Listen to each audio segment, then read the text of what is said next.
Hi buddies is Naveen wise. ஒரு புதுசாக சேனலில் பார்க்குறவங்க சப்ஸ்கிரைப் பண்ணிக்கோங்க. ஆல்ரெடி பார்த்துட்டு இருந்த சைனீஸ் ட்ராமாவோட தேர்ட் எபிசோட் தான் பார்க்க போகிறோம்.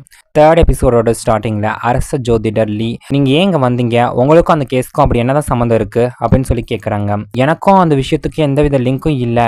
நான் இந்த வழியை சும்மா வந்தப்போ இந்த மாதிரி கேஸ் போயிட்டுருக்கு அப்படிங்கிறத கேள்விப்பட்டேன். சும்மா பார்த்துட்டு போகலாமே தான் வந்தேன் அப்படின்னு சொல்லிட்டு இருப்பான். ஆனால் கவர்னர் சுயாங்க்கு வந்து இவர் ஹெல்ப் பண்ணுறேன்னு சொன்னதில் விருப்பமே இல்லை. ஏன்னா இந்த வழக்கில் வந்து ஜெனரல் லூ சாங்ஃபோவோட பேரும் வந்து சம்மந்தப்பட்டிருக்கும். ஜின்வே இம்பீரியல் கார்ட்ஸ் ட்ரூப்ஸோட அதிகாரம் நாடு ஃபுல்லாக ஸ்ப்ரெட் ஆகியிருந்திருக்கும். அரசவையில் இருக்கிற எல்லாருக்கும் ஜெனரல் லூ எவ்வளோ செல்வாக்கு உள்ளவர் அப்படிங்கிறது தெரியும். அது மட்டும் இல்லாமல் மோயாங்ஹோ அப்புறம் ஜெனரல் லூ ரெண்டு பேரும் ரிலேட்டிவ்ஸ் அப்படிங்கிறதும் எல்லாருக்கும் ரொம்ப நல்லா தெரிஞ்ச ஒரு விஷயம். அவங்களுக்கு ஜோ குடும்பத்தோட பிளட் ரிலேஷன் இருக்கு அப்படிங்கிறதும் தெரியுது. அதனால இந்த கேஸ் ரொம்பவும் காம்ப்ளிகேட்டா வந்து மாறிடுச்சு. ஜெனரல் ரூ சம்பந்தப்பட்டிருக்கிறதுனால கவர்னர் ஷியாங் அவர்கிட்ட வந்து இந்த வழக்கை ஒப்படைக்க மாட்டேன் அப்படின்னு சொல்லிடுவாரு. ஆனா ஜெனரல் லூ, நான் தான் இந்த வழக்கை வந்து விசாரிப்பேன், இந்த கேஸை நான் தான் எடுத்து நடத்துவேன் அப்படின்னு சொல்லி ரொம்ப பிடிவாதம் பிடிப்பாரு. இதனால ரெண்டு பேருக்கு இடையில கடுமையான வாக்குவாதம் வந்து ஏற்படுத்த ரெண்டு பேரும் ஆர்கியூ பண்ணிட்டு இருப்பாங்க. ஒரு கட்டத்தில் கவர்னர் சுயாங் வந்து நான் கோர்ட்டில் போய் கம்ப்ளைண்ட் கொடுக்க போகிறேன் அப்படிங்கிற அளவுக்கு வந்து நிலைமை ரொம்ப மோசமாக போயிடும். இதெல்லாம் பக்கத்தில் நின்று பார்த்துட்டு இருந்த லீக்கு கூட ரொம்ப ஆச்சரியமாக இருக்கும். அதனால் அவர் நடுவில் பூந்து ரெண்டு பேருக்கு இடையில சண்டையை வந்து விலக்கி விட்டு சமாதானப்படுத்த ட்ரை பண்ணிட்டு இருப்பாரு. அன்னைக்கு ஈவினிங் நம்ம ஹீரோயினை தான் காட்டுறாங்க. ஒரு பொண்ணு சாமி கும்பிட வந்தப்போ ஹோயின் லீ விளக்கை எடுத்துட்டு வேற இடத்துல வந்து வைக்கிறா. அதுக்கப்புறம் தன்னோட விளக்கை வந்து அந்த பிளேஸில் வைக்கிறான். அந்த விளக்கு கடவுளோட ஆசீர்வாதமாக வந்து நினைக்கிறாங்க. கடவுளோட ஆசீர்வாதம் கிடைச்சிச்சு அப்படின்னா நல்ல அதிர்ஷ்டமும், இவங்க யாரை விரும்புகிறாங்களோ அவங்க கூட சேர்ற அந்த வாய்ப்பும் வந்து கிடைக்கும் அப்படின்னு எல்லாரும் நம்பிட்டு இருப்பாங்க. அடுத்த சீனில் சிட்டி பேலஸை தான் காட்டுறாங்க. குடும்பத்தை சேர்ந்த வேலையாட்களில் ஒருத்தர் வந்து எல்லாரையும் வந்து உள்ள மரியாதையோட வெல்கம் பண்ணுறாங்க. அப்போ லார்ட் ஈ வந்து போய் அங்கே இங்கே என்ன பண்ணிட்டு இருக்கான் அப்படின்னு சொல்லி கேட்குறாங்க. உடனே வந்து இல்லை நான் அவரை பார்க்கலையே, அவர் இல்லை இவர், நான் தப்பாக சொல்லிட்டேன் போல அப்படின்னு சொல்லிட்டு இருப்பான். ஆனால் சில க்ளூஸை பார்த்ததுக்கப்புறம் அவங்க தேடிட்டு இருந்த அந்த ஆள் இங்கே தான் இருக்காரு அப்படிங்கிறது தெரியப்படுது. லீயோட பேர் ஏற்கனவே ரொம்ப பிரபலமாக வந்து இருக்கிறதுனால அந்த கவர்னர் கூட அந்த பேரை கேட்டவுடனே அப்படி உன்னிப்பாக வந்து கவனிக்க ஆரம்பிக்கிறாரு. அரச ஜோதிடர் லீ செஞ்ச ஒரு சின்ன தப்பான கணிப்பு தான் இந்த எல்லா இன்சிடெண்ட்டுக்கும் ஒரு ரீசனாக இருக்கலாம் அப்படின்னு தெரியுது. இதுக்கடையில் நம்ம ஹீரோயின் ரொம்ப ஆழமாக யோசனை பண்ணிட்டு இருப்பாங்க. அப்போ நம்ம ஹீரோயினோட மெய்ட் வந்து என்ன யோசிக்கிறீங்க, ஏதாவது பிரச்சனையா மேடம் அப்படின்னு சொல்லி கேட்குறாங்க. அதுக்கு நம்ம ஹீரோயின் வந்து ஒரு பழைய கதையை சொல்ல ஆரம்பிக்கிறாங்க. இதுக்கு முன்னாடி நடந்த ஆட்சியில் ராஜா வந்து ரொம்ப நல்லவராக இருந்தாராம், எல்லாருக்கும் ரொம்ப நல்லது தான் செய்வாராம்.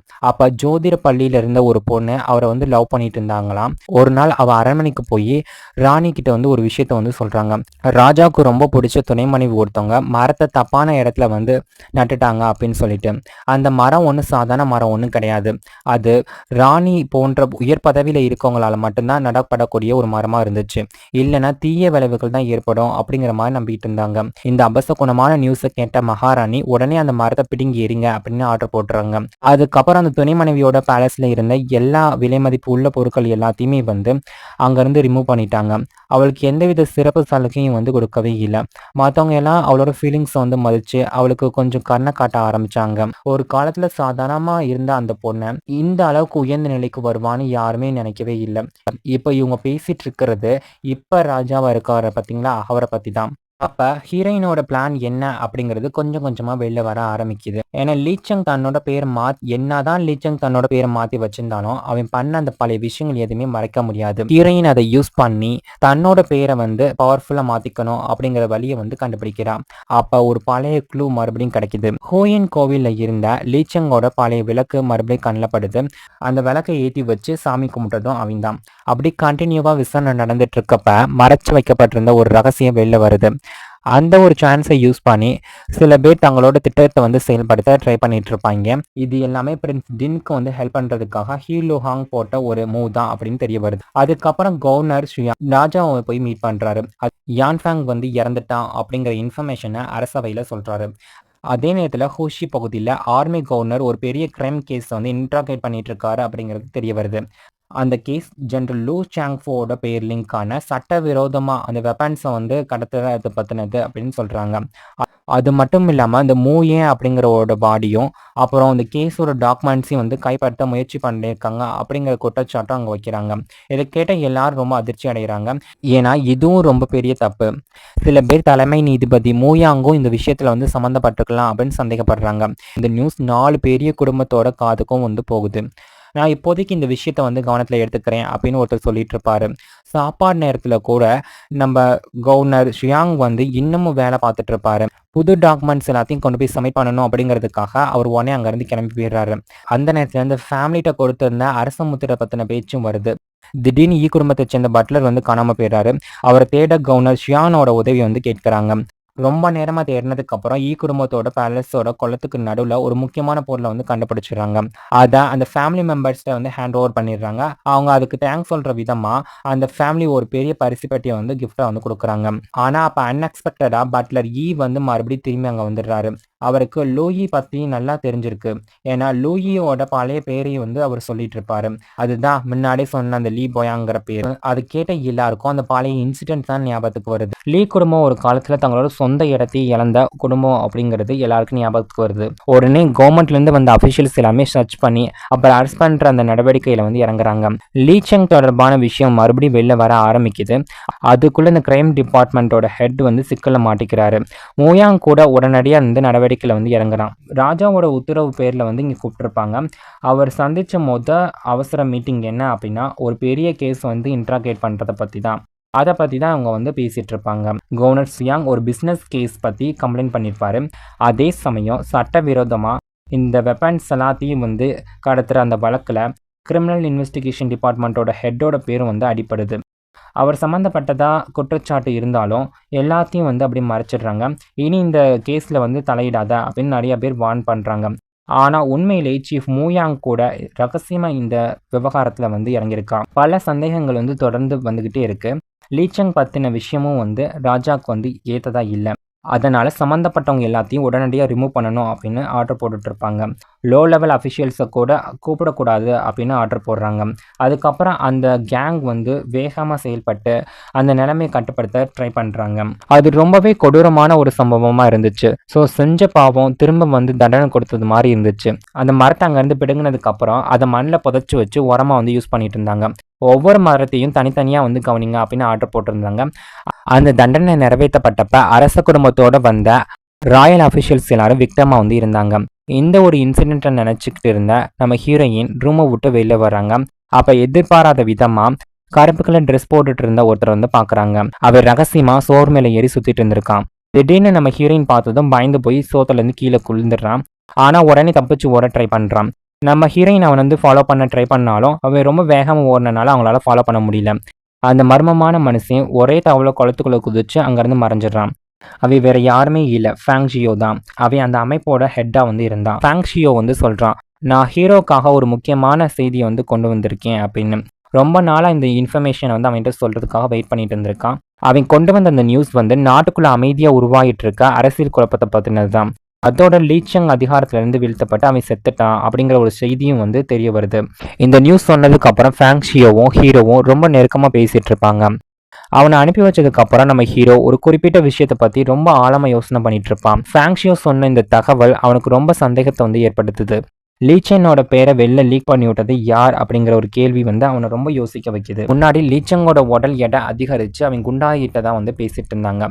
இப்போ லீ குடும்பத்தோட அரச பாதுகாவலர்கள் வந்து குடும்பத்தோட வந்து லிங்க் ஆகியிருக்காங்க. அதே குடும்பம் தான் நம்ம ஹீரோயினோட குடும்பம். ஸோ அந்த இன்ஃபர்மேஷன் ஒன்னோட ஒன்று வந்து லிங்க் ஆகிறத நம்ம ஹீரோ வந்து நோட் பண்ணுறான். அந்த நேரத்தில் நம்ம ஹீரோ அங்கே வருவான். நம்ம ஹீரோயின் வந்து எதுவுமே தெரியாத போல் நடிச்சிட்டு இருப்பாங்க. எனக்கு எதுவுமே தெரியாது, நான் சும்மா ஹெல்ப் பண்ணது எல்லாமே நம்பிக்கை பேரில் தான் அப்படின்னு சொல்லிட்டு இருப்பாங்க. அதுக்கப்புறம் ரொம்ப ஃபன்னியாக எனக்கு பிடிக்காதவங்களோட பேரை எழுதி வச்சு காலடியில் போட்டு மிதிப்பேன். அப்படி செஞ்சால் அவங்களோட அழிவை அவங்களே தேடிக்குவாங்க அப்படின்னு நம்ம ஹீரோயின் சொல்லிட்டு இருப்பாங்க. இதை கேட்டால் நம்ம ஹீரோவுக்கு வந்து கொஞ்சம் சந்தேகம் வந்தாலும் எதுவுமே வெளிப்படையாக வந்து சொல்ல மாட்டான். அவன் சும்மா இனிமேல் இந்த மாதிரியான விஷயம்லாம் செய்யாத, இந்த மாதிரி யூஸ் பண்ணாத அப்படின்னு மட்டும் சொல்கிறான்.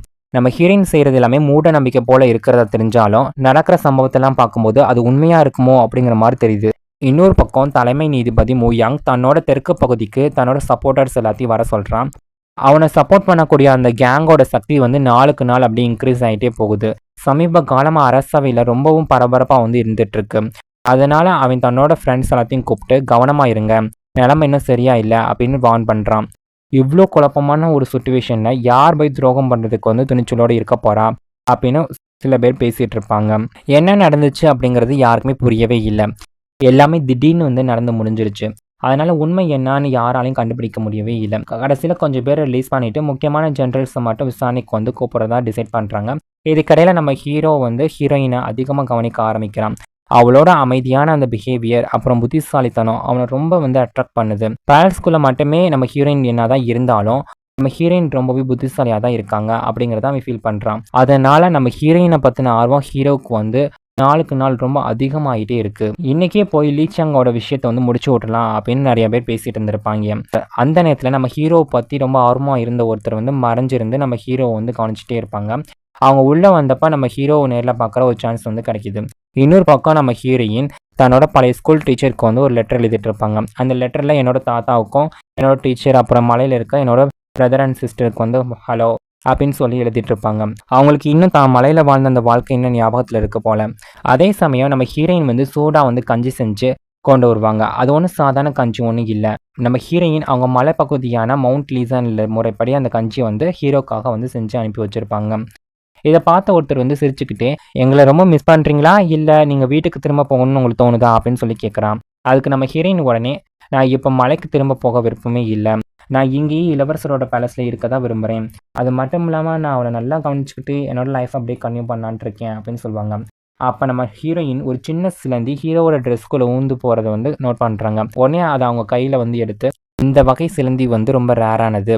மவுண்ட் லீசன் பகுதியில் ஒரு நம்பிக்கை இருக்குது, இந்த சிலந்தி யாரோட ட்ரெஸ்ஸில் வந்து உட்காருதோ அவங்களுக்கு நல்ல அதிர்ஷ்டம் கிடைக்கும் அப்படின்னு எல்லாம் நம்புவாங்க அப்படின்னு நம்ம ஹீரோயின் வந்து ஹீரோ கிட்ட வந்து சொல்லிட்டு இருப்பாங்க. அப்படின்னா உங்களுக்கு சீக்கிரமாக நல்ல அதிர்ஷ்டம் வரப்போகுது போல அப்படின்னு சொல்லிட்டு நம்ம ஹீரோயின் சிரிச்சிட்டு இருப்பான். நம்ம ஹீரோவும் அவளை அமைதியாக வந்து பார்த்துட்டு அங்கேருந்து போயிடுவான். அதுக்கப்புறம் 2 பேருக்கு இடையில இருக்கக்கூடிய அந்த ரிலேஷன்ஷிப் கொஞ்சம் கொஞ்சமாக டெவலப் ஆக ஆரம்பிக்குது. ஒவ்வொரு நாளும் அவங்க இயல்பாக பேச ஆரம்பிக்கிறாங்க. முன்னாடி இருந்த அந்த தயக்கம் எல்லாமே குறைஞ்சு இப்போ ரொம்ப காமாக வந்து பேசிகிட்டு இருப்பாங்க. ஒரு நாள் நம்ம ஹீரோயின் கடையில் உட்காந்து சுற்றி இருந்த மக்கள் எல்லாத்தையும் வேடிக்கை பார்த்துட்டு இருப்பாங்க. அவங்களுக்கு மனுஷங்களை பற்றி தெரிஞ்சுக்கிறதுக்கு ரொம்பவே பிடிச்சிருக்கு. குறிப்பாக அந்த கேபிட்டலில் வாழ்கிற மக்களோட வாழ்க்கையை பார்க்கறதுல அவங்களுக்கு ரொம்ப ஆர்வம் அதிகமாக இருக்கும். அப்போ ஷியான் அவங்க கூட வந்து பேசிகிட்டு இருப்பான். உனக்கு மலையில் வாழ்ந்த அந்த வாழ்க்கை ஞாபகம் இருக்குதா அப்படின்னு சொல்லி கேட்குறான். அதுக்கு நம்ம ஹீரோயின் வந்து, கொஞ்ச நாள் வந்து தனிமையாக இருக்க மாதிரி தான் வந்து ஃபீலாக இருந்துச்சு, ஆனால் இப்போ எனக்கு திரும்ப மலைக்கு போகிறதுல வந்து இன்ட்ரெஸ்டே இல்லை அப்படின்னு சொல்லி பேசிகிட்டு இருப்பான். அதுக்கப்புறம் ஹீரோவை பற்றி பேசிகிட்டு இருப்பாங்க. ஷியான் வந்து இளவரசர் எப்படிப்பட்டவரும் உங்களுக்கு புரியுதா அப்படின்னு சொல்லி கேட்குறாங்க. ஆனால் நம்ம ஹீரோயினுக்கு ஒரே குழப்பமாக இருக்குது. ஏன்னா நம்ம ஹீரோ எப்போவுமே ஏதோ ஆழ்ந்த ஒரு யோசனையில் மூழ்கி போய் இருக்கிற மாதிரி தான் அவன் வந்து இருப்பான். அவனுக்கு கடந்த காலத்தில் ஏதோ ஒரு கசப்பான சம்பவம் வந்து நடந்திருக்கு, அது இன்னும் அவன் மனசு ஊற்றிக்கிட்டே இருக்கு போல அப்படிங்கிற மாதிரி நம்ம ஹீரோயினுக்கு தோணுது. உண்மையிலேயே நம்ம ஹீரோக்கு தன்னோட அண்ணனை பற்றின நினப்பு தான் அதிகமாக இருக்கும். ஏன்னா அவனோட அன்னை மேலே யாரோ தப்பாக பழி போட்டு அவனை ப்ளேம் பண்ணியிருக்காங்க அப்படின்னு அவன் நம்புகிறான். அதனால் அவன் அமைதியாக தன்னோட சக்தியை வந்து வளர்த்துக்கிட்டு பழி வாங்கணும் அப்படின்னு பிளான் போட்டுட்ருப்பான். அவனோட அண்ணனோட அந்த நிலைமைக்கு யார் காரணமாக இருக்காங்கன்னு நம்ம ஹீரோ சந்தேகப்படுறான் அப்படின்னா, இப்போ கிரைம் டிபார்ட்மெண்ட்டோட ஹெட்டாக இருக்க முயாங் தான். இது ஒரு பக்கம் போயிட்டு இருக்கப்ப முயாங் தன்னோட சப்போர்ட்டர்ஸ்க்கு வந்து ப்ரொமோஷன் கொடுக்கறதுக்காக வந்து ட்ரை பண்ணிட்டு இருக்கான் அப்படிங்கிற ஒரு ரூமர்ஸும் வந்து ஸ்ப்ரெட் ஆகிட்டு இருக்கும். இதுக்கடையில் ஜெனரல் லோ சாங் ஃபுக்கு ஒரு பெரிய பதவி வந்து கொடுக்குறாங்க. அவரை ஹூஷி பகுதியோட ஆர்மி கவர்னராக வந்து நியமிக்கிறாங்க. இந்த நியூஸை கேட்டதும் நிறைய பேர் வந்து கவலைப்படுறாங்க. ஏன்னா ஜெனரல் லூக்கு அந்த பதவி கிடைச்சிட்டா மூயாங்க்கு எதிராக எந்தவித ஆக்ஷன் எடுக்க முடியாமல் போயிடும், ரொம்ப கஷ்டமாயிடும் அப்படின்னு நினைக்கிறாங்க. ஸோ யாங்ஸோ தரப்பில் இருக்கவங்க தொடர்ந்து கோரிக்கை வச்சுட்டே இருக்காங்க. கடைசியில் ராஜா வந்து ஒரு உத்தரவு போடுறாரு. ஜெனரல் லூ சாங் ஃபூவை ஹூஷி பகுதியோட ஆர்மி கவர்னராக நியமிக்கிறோம் அப்படின்னு அதிகாரப்பூர்வமாக அறிவிச்சிடுறாங்க. இந்த ஒரு டெசிஷனுக்கு எதிராக க்ரௌன் பிரின்ஸும் அப்புறம் ஒரு சில அஃபிஷியல்ஸும் வந்து என்னதான் ட்ரை பண்ணாலும் அது எந்த பயனும் இல்லாமல் போயிடும். மூலாங்ஷன் கூட இதை தடுக்க ட்ரை பண்ணுறாரு. ஆனால் கடைசியில் அரசவையில் இருந்த நிறைய பேர் ராணியோட முடிவுக்கு வந்து ஆதரவு அளிக்கிறாங்க. அதனால ஜெனரல் லூ சாங் ஃபூவோட நியமனம் வந்து உறுதியாகிறது. இதனால் அரசியலோட நிலைமை இன்னும் காம்ப்ளிகேட்டாக மாறிடுது. கோகாங் குடும்பத்தை சேர்ந்த ஃபர்ஸ்ட் லேடி இந்த சம்பவம் எல்லாத்தையும் வந்து கவனிச்சுட்டு இருப்பாங்க. அவங்களுக்கு ரொம்பவும் கவலையாகவும் புரியாத விஷயமாகவும் இருந்தது ஒன்று. அது க்ரௌன் பிரின்ஸ் வந்து ரகசியமாக ஏதோ ஒரு பிளான் பண்ணிட்டு இருக்காரோ அப்படிங்கிறது தான். அவங்க அமைதியாக இருந்தாலும் உள்ளுக்குள்ளே ஒரு பெரிய பிளான் ஒன்றை வந்து செயல்படுத்திட்டு இருப்பாங்க. அடுத்த நாள் நம்ம ஹீரோயின் வெளியிலேருந்து வீட்டுக்குள்ளே வருவாங்க. அப்போ நம்ம ஹீரோயினை ஹீரோவோட சப்பார்டினேட் வந்து பார்த்துருவான். ஆனால் ஏதோ வித்தியாசமாக இருக்கிற மாதிரி அவங்களுக்கு வந்து ஃபீல் ஆகும். ஏன்னா அவங்க நேராக கண்ணை பார்த்து பேசவே மாட்டாங்க. ஏன்னா நம்ம ஹீரோயின் ஏதாவது கேட்டால் கூட ஏதாவது ஒரு காரணம் சொல்லி அங்கேருந்து தப்பிச்சு போகிறதே இருப்பாங்க.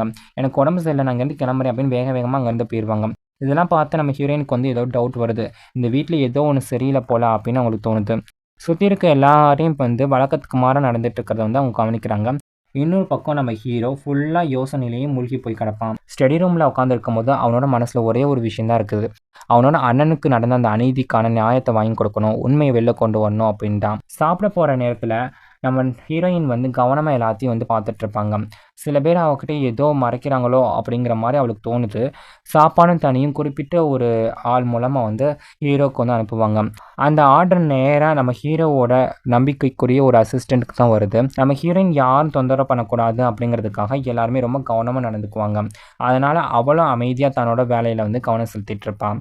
அந்த நேரத்தில் ஒருத்தர்கிட்ட ஒரு நியூ இன்ஃபர்மேஷன் வருது. அது நம்ம ஹீரோயினோட அம்மாவை பற்றினது.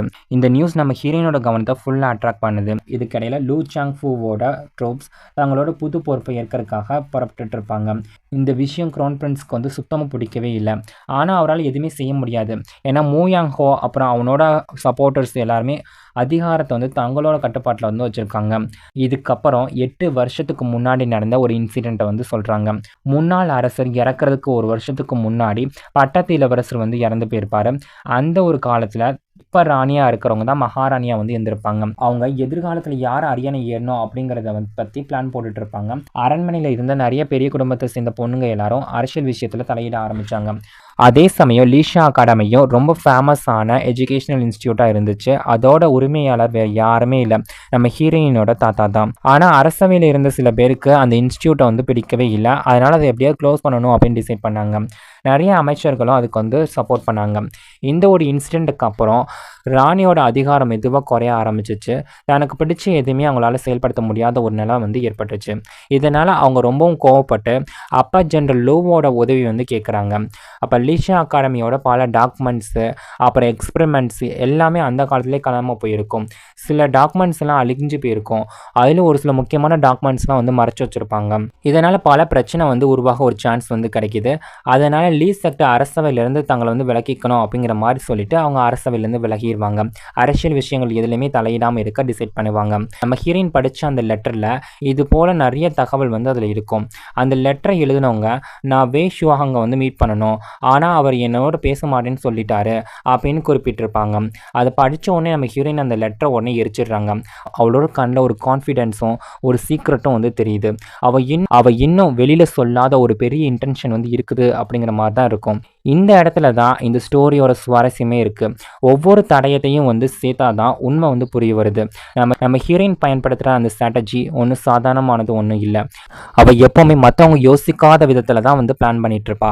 இப்போ எல்லாருக்குமே ஒரே ஒரு கேள்வி தான், நம்ம ஹீரோ எப்படி தன்னோட எதிரிகளை எல்லாத்தையும் தோக்கடிப்பான்? நம்ம ஹீரோயினோட உண்மையான பிளான் அப்படி என்ன தான்? இது எல்லாத்தையும் அடுத்து வரக்கூடிய எபிசோடில் வந்து பார்த்து தெரிஞ்சுக்கலாம். நான் எக்ஸ்பிளைன் பண்ணது உங்களுக்கு பிடிச்சிருந்துச்சுன்னா மறக்காமல் நம்ம சேனல் சப்ஸ்கிரைப் பண்ணுங்கள், லைக் பண்ணி உங்கள் ஃப்ரெண்ட்ஸ் அண்ட் ஃபேமிலி மெம்பருக்கு ஷேர் பண்ணுங்கள், மறக்காமல் கமெண்ட் செக்ஷனில் கமெண்ட் பண்ணுங்கள். தேங்க்யூ ஃபார் யுவர் வாட்சிங்.